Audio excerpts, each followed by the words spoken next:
السلام عليكم.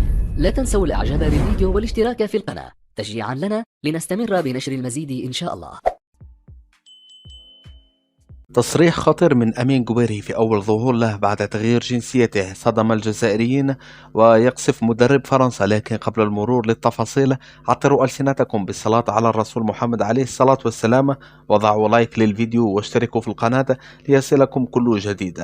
فاجأ اللاعب الفرنسي ذو الأصول الجزائرية أمين جويري الجميع بقراره الجديد والمتمثل في نيته لتمثيل الجزائر بعد استبعاده المفاجئ من المنتخب الفرنسي المشارك في كأس العالم 2022.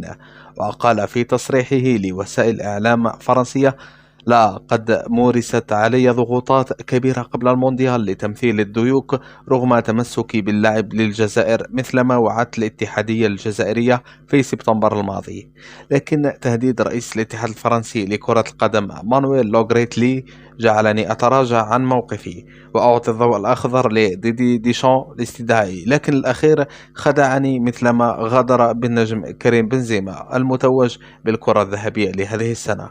واختتم أمين تصريحاته قائلا: الحمد لله، لقد تحقق حلمي الآن باللعب للمنتخب الجزائري العظيم، وهدفي مع الخضرة التأهل لكأس العالم 2026 والفوز بكأس أمم إفريقيا بساحل العاج بعد عام من الآن.